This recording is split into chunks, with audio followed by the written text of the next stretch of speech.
欢迎收看莫宝龙新一期视频。这个据点的 BGM 我就不放给大家听了，说实话确实差点味道，并且整体上据点的城镇布局还有动画都给人一种经费不够的感觉。为什么经费不够呢？咱们得感谢一下育碧，妈的真他妈没出息，没出些东西，万难费。据点是我在5代最喜欢的派系，我玩据点的时间比其他种族加起来都多。这个派系用一句话概括就是极度的依赖于血怒，换句话说就是据点的兵只能由据点的英雄来带。这个血怒技能说实话是确实很强，所以说据点的兵种属性相对都很差。在这里跟大家讲一下什么是血怒。血怒这个东西你可以理解为怒气值，除了飞龙之外，这些兵种的血怒值达到了一定的数值，他们就会增加相应的战斗力，并且他们受到伤害的时候也会减免一部分伤害，由这个血怒值来吸收。增加血怒值的方法有很多，你干掉一个敌人或者说你英雄的技能都可以增加，但是要注意的是兽人的部队里面极度排斥胆小鬼，你等待和防御会降低怒气，这个表示相应的血怒值等级增加的属性。我们可以清楚地看到双足飞龙并不享受血怒加成，然后半人马和独眼巨人他们还有2个升级，享受的血怒加成都是一样的。这种分为3行而且都不同的，一般第一个是他们普通形态，第2个是第1种升级，第3个是第2种升级。咱们就以屠杀者为例，他没有升级之前，第1层血怒可以提升1点速度2点攻击，升到第2层之后再额外增加10点生命，然后重头戏就是这第3层，他们可以获得双重攻击的能力，如果再放上顺劈斩的话就是3刀。然后你比如萨满的第2行就是天灵之女，第1层增加2点主动性，第2层增加8点生命，施法的力量乘2，然后升到3阶之后就是直接力量乘4，相当的恐怖。有人说5代的据点城镇是最丑的一个，我觉得话不能这么说，5代的这个据点你得看和谁比，你和6代7代的城镇效果比的话那是降维打击。5代的据点和4代的力量一样，他们没有自己的魔法，取而代之的是护身符还有战壕。因为你在游戏的时候，如果你没有战斗法术的话还可以接受，但是倘若你没有异次元之门、时空之门这种技能，则是相当的难受。所以说这个护身符的设定是比较好的，只不过3代的时空之门就已经是顶峰了，后面的所有作品都不如3代的那么变态。如果这个地图禁止使用时空之门的话，你升级了护身符也是学不会。兽人的魔法主要是战争咆哮，他们都围绕着血怒值展开。还是那句话，据点的兵必须得据点的将领来带才厉害，但是这也同样意味着作为野怪的话，据点的战斗力是不如同级兵的。战壕除了这4个之外，还有一个酋长之令和万军之怒，其中这个酋长之令和同族5级兵领主那个差不多，而万军之怒则是一个伤害性的战壕。5代的据点也是继承了3代，他们也有自己的奴隶市场。那么接下来我们来看一下据点城的兵种。首先是战斗力最差，但是在据点里面绝对不可或缺的地精，它的属性和农民一样，但是主动性要高于农民。但是人家农民会交税，你的技能除了副作用好像没有什么别的。这个东西售价10块钱，如果产量达到最高的话，一周将近60个。看似它的杀伤力只有1，好像打不出输出。但是如果你的英雄可以学习一个战争狂人的话，直接相当于地精的伤害翻倍。虽然说还是没有什么输出，但是呢，最起码还是能看。5代的这个压根儿不会反击，被攻击之后就逃跑，并且一旦数量减员到30%，就会直接叛逃到敌方部队。第1种升级是地精工兵，升了级之后终于生命值达到了7点，虽然说战斗力还是个没出些东西啊，万难费，但是最起码生命值高了。由于装备比之前好，这就导致它的主动性也降了2点。它有一个诱捕的技能，在一个地方设置陷阱，一旦敌人踏入陷阱就有概率触发。有这种技能还是挺好的，咱先不说强度，由于有血怒的存在，据点的兵不能轻易的等待和防御，换句话说，你总得给他们找点事儿做呀。大耳怪也就是皇叔，他的第2个升级是地精萨满，和地精工兵相比，他的攻击力和伤害要更高一些，但是生命值少了2点。更加气人的是主动性居然来到了9点，越升级越倒退了是吧？地精在升了级之后，终于不会生命值低到一定程度就会变节了。但是由于考虑到献祭地精和地精的生命值挂钩，所以说我一般是升级地精工兵，并且这个魔法侵占触发的概率是和地精的数量挂钩的。如果地精的数量不够的话，触发的概率会很低。然后是2级兵半人马，半人马这个兵种输出没得说，但是最大的问题是生命值太低了，它可能是英雄无敌历代里面最脆的一个，并且由于它是半人马，它不仅脆，而且还很大。像这种低级兵如果是个大型单位的话，那妥妥的就是个低 buff， 并且偏偏这个大型兵还是个远程，不知道大家怎么选，反正我玩据点的时候看见火力无限，我是一定得点一个。没有升级之前，人马虽然没有近战杀伤力不减，但是他们受到攻击之后会挪动一段距离，然后对目标放箭。如果被毒死没法挪动，他就只能近战攻击了。并且人马好像是最脆的2级兵，它比人族的弩手还脆，又是一个升了级主动性降低的经典案例。半人马第一个升级是半人马流浪者，它就仅仅增加了属性，生命值变成了9点，虽然依然很脆，但是比6点还是好多了。技能方面没有什么好说的，毕竟如果有血怒加持的话，半人马的输出真的不是吹的。第2种升级是半人马掠夺者，它的属性更为均衡，攻防都是4点，生命值10点。之前那个移动射击的技能被取消了，换来的是无近战惩罚，个人还是比较喜欢这种升级的。之前的那种机动性，它到处乱窜，很有可能离开了一个人的魔爪，又逃入了另一个虎口。所以说要想安稳的话，还是升级掠夺者比较好。然后是他们的3级兵，这个兵卖的是真的便宜，属性也是真的糟糕。怎么说呢？如果没有血怒的话，你完全找不到这个兵存在的价值是什么。但是如果有了血怒，可就不一样了。虽然说没有升级之前还是有点欠缺。别看他有一个激怒的技能，一般而言是他的死激怒别人，而不是他被激怒。斗士的定位有点像3代的狼骑，它也是一个主力输出。说是主力输出也不大恰当，因为据点最不缺的就是输出这个东西。它的第1种升级是杀人狂，升了级之后呢还是很脆，但是增加了一点宝贵的主动性，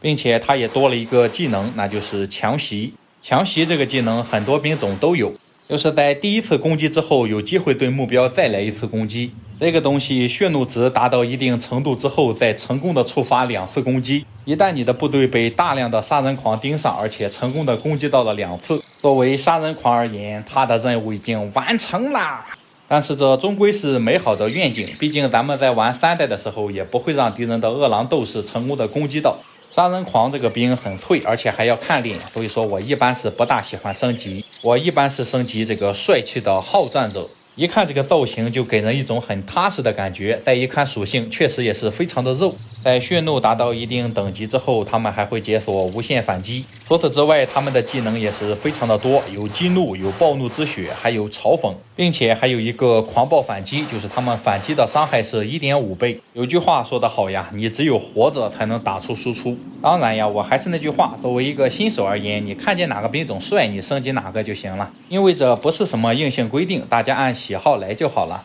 整天要求这个强度那个技能那个技术的话会很累，我是不大推荐这种玩法的，因为咱玩游戏就是为了开心。接下来是我最喜欢的据点兵种萨满。你的叫喜欢吗？你那是馋他的身子，你下贱！不管怎么说啊，我觉得还是不错的，并且在先导视频里面我表达了这个看法之后，很多弹幕也表示俺也一样。萨满你单看属性的话确实平平无奇，但是呢有一个冷知识，萨满在升级之后好像是据点里面主动性最高的兵种，可以说据点和墓园一样都是小短腿。没有升级之前他们可以释放2个法术，一个是加速，一个是减速。个人感觉萨满释放的这2个魔法对据点而言还是比较重要的。他们的第1种升级是天灵之女。当初在玩5代的时候还没有接触过龙与地下城，其实你看这个造型的话，它不就是个提夫林吗？不过咱们的天灵之女没有长尾巴。萨满在升级了天灵之女之后，一切就不一样了，因为它不仅可以释放加速和减速，它们还可以释放强大的连锁闪电。是不是感觉这样设计的话有点变态呢？设计师早就考虑到了，天灵之女开始的魔法值是不够释放1次连锁闪电的，他必须得献祭掉身边的一个地精才能获得魔法值，地精没有人权了属于是。但是5代里面这些兵种释放伤害性法术的计算公式比较操蛋，基本上就是人数少的话，这个技能伤害非常的显著，人数越多它越不明显。这也就是说，你在前期个位数的时候伤害是毁天灭地，到了后期它还不如平 A。不过好在设计师也为这些法师兵种设计了第2种升级。说实话，这个升级它的造型就没有什么值得称道的地方了，我甚至连性别都分不出来。这个升级它就不再会释放连锁闪电，释放的魔法还是加速和减速，还有一个魔力攻击的技能还是不错的，并且他们在攻击迟缓的目标时可以不受反击。萨满这个兵种，我的感觉就是前期几十个的时候还是天灵之女更好用，后期如果几百个上千个的话，还是换成地灵之女为好。我印象最深刻的就是学院的法师，单个的话他的天降魔拳伤害是36点，但是如果法师的数量是上百个的话，他的伤害也就几百点。反正无论怎么讲，我对这个施法公式还是比较有意见的。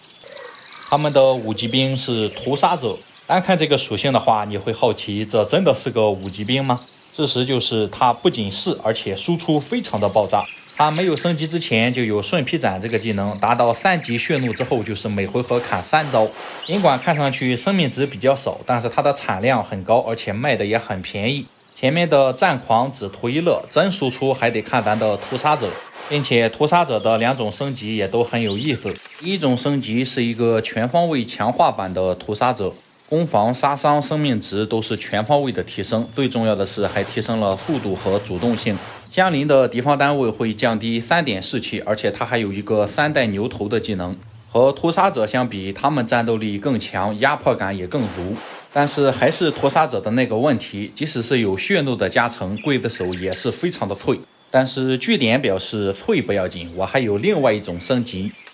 你可以叫他领主，也可以叫他酋长，也可以叫他首领。你很难想象，在据点里面主动性并列最高的居然是这个胖胖的首领和萨满。屠杀者的第1种升级比较偏向于进攻，而首领的偏向于均衡。还有身先士卒和酋长之令2项技能，不得不说这2项技能都是非常好用的。屠杀者的2个升级，我觉得设计的非常有水平。升级什么取决于你的战术是什么。抛开战斗力不谈，咱们的首领在颜值上还是更胜一筹的。考虑到酋长之令的 ATB 值最多增加 0.6， 这也就说明酋长的数量不需要太多。其实吧，我玩据点的时候喜欢刽子手和酋长都升级一点。有人可能会问啊，一共就7个位置，你升级了酋长那个位置，你把谁去掉呢？那结果肯定是毫无疑问。当我们称呼3代飞龙是鸭子的时候，你有没有考虑到5代飞龙的感受呢？这个飞龙几乎就是颜值、战斗力还有种族契合度都完全不如3代那个。这个兵种我是真的建造出来都不想买，因为它压根就享受不到兽人的血统加成。这个其实很好理解，因为他们并不是兽人，而是据点里面驯服的野兽。但是前面我说了，由于血怒的原因，据点里面的兵种属性设计的都很低，而且还很保守。飞龙就属于典型的数值设计的保守，而且又没有血统。它的第1种升级是毒液飞龙，升了级之后，咱只能说这个颜色比较鲜艳。除了之前就有的再生技能之外，它还多了一个毒素技能，被它攻击或者反击到的敌人都会中毒，持续3次行动。中毒的伤害等于毒液飞龙的数量乘以5。技能是个好技能，但是我觉得这个数值是不是有点过于保守呀？你是一个6级兵哎，隔壁的那个小密探都有1点的毒素伤害，你只有5点吗？我觉得10点还是比较符合他6级兵的身份。第2种升级是闪电飞龙，一种是喷毒的，一种是放电的。不说别的，闪电飞龙的战斗力绝对要高于毒液飞龙，并且他们还有一项吃尸体的技能。就是这个长相，你确定你不是个异形吗？5代也是非常贴心的给他加了一个失明免疫的技能，因为这个玩意的眼睛你是压根找不到在什么地方。由于它长得太丑，所以说我一般还是升级毒液飞龙，虽然说也很丑。你说你长得丑不享受血怒加成也就算了，这个飞龙关键是它的主动性也只有10点。在这里骂一句，骂的真没出息，没出息东西啊，万纳费不过分吧？最后是据点的7级兵独眼巨人，前面几代的独眼巨人都图一乐，真要输出还得看咱5代。没有升级之前，独眼巨人几乎相当于一个白板，而且主动性和速度也并不出彩。但是据点的英雄都是祖传的高攻击，输出方面完全不用担心。独眼巨人也有自己独特的恢复生命值的小妙招，就是吃掉身边的一个地精就可以恢复所有生命值。为了防止据点的兵种闲着没事干，设计师也真的是花了心思。他们的第一种升级是狂怒独眼巨人，一看这个肤色还有这个造型就知道非常的狂暴。选这个单位的时候，你一定要注意好你的布阵，要不然的话非常容易误伤友军。除此之外呢，它的伤害也真的不是给你吹的。不过它的攻击有的时候你想防也防不住，有的时候可能因为你的人马由于他的机动技能跑到他身边，然后被一个 AoE 全部刮倒了。作为独眼巨人的祖传技能远程攻击，5代也没有丢掉。但是他要远程攻击是需要一定条件的，就必须是他身边有一个地精。虽然说理论上你这个投掷地精是一个独眼巨人扔一个，但是为了平衡性，你无论多少独眼巨人发动这个技能都只消耗一个地精。由于是投掷，所以说准头不大好，独眼巨人这个远程攻击只会造成一半的伤害，如果距离较远的话则会衰减成1/4。所以说用独眼巨人的时候，如果敌方近了身，还是切近战比较好。第二种升级是血统独眼巨人，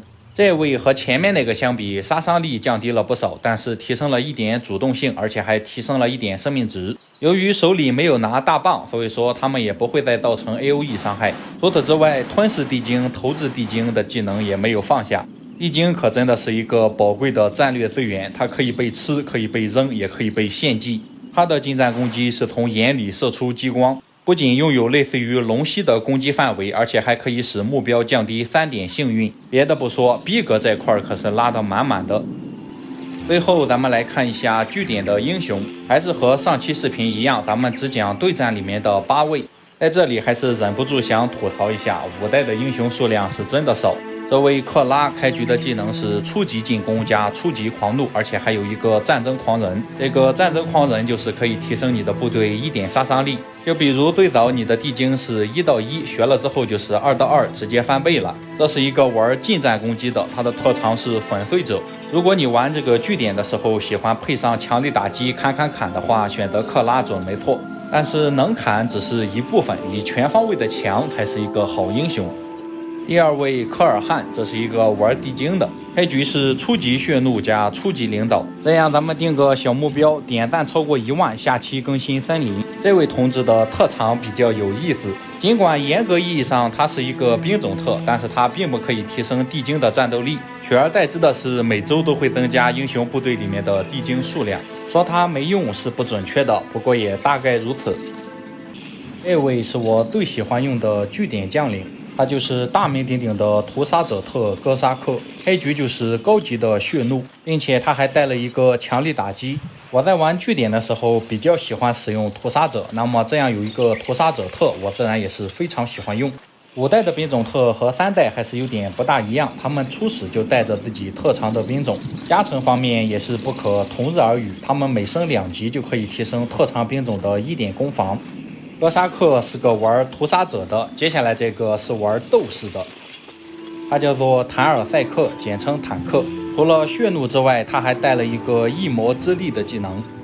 这个异魔之力我们可以简单的理解为3代的干扰术，其实还是有点不一样的，这个只能降低敌方的魔法伤害。除此之外，这也是一个玩战争机械学的。反正斗士这个兵种我是不大感冒，所以说这个英雄我也不喜欢用它当首发。接下来这个就是半人马特哈格什，这也是我第2喜欢的据点将领。开局是初级血怒加初级进攻，它还有一个血统记忆的技能。这个血统记忆就是在开局的时候就给你的部队一定量的怒气。这个进攻术在5代里面比3代的还要厉害，它不仅把剑术和战术合在了一块，它还多了一个战争狂人。除了可以提升攻防之外，它还可以增加半人马的初始 ATB 值。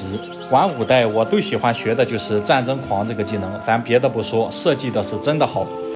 这位的名字叫做加如纳，开局是剑术加进攻外加初级血怒。其实战役里面的那些英雄，他的特长和对战里面的都差不多，就比如他的特长和战役里面的奎洛克完全一样。这个血影者的特长极度依赖于英雄的等级，其实吧，5代里面几乎所有的英雄他的特长都和等级挂钩，所以说在5代你是根本找不到任何一个完全没有用的英雄。虽然说完全没有用的没有，但是作用一点点的他还真的有。他就是据点城的双毒飞龙特，开局是初级血怒、初级防御加活力无限。他的这个特长和一般的兵种特还不一样，它是每升1级提升双毒飞龙、毒液飞龙和闪电飞龙2点生命值，并且即使它特长双毒飞龙，它的血怒也不可以对双毒飞龙生效，并且双毒飞龙它是高级兵，它的生命值也并不是很脆。你像一般的兵种特升到30多级，攻防都能提升15点，而咱们的沙库茹汉特同志则只能提升60点生命，这也是5代里面为数不多让我觉得不知所云的英雄。最后一个是据点的后勤特，不得不承认的是，后勤学在5代里面没有3代那么变态。倒不是说后勤学这个技能不好用，而是好用的技能变多了，这就显得后勤学不是那么的神，而且后勤学这条线里面的高级技能也有点平平无奇。那么关于据点城的介绍到此就结束了。假期森林看一下这期数据怎么样吧，如果不错的话也是很快安排。咱们下期再见，谢谢朋友们。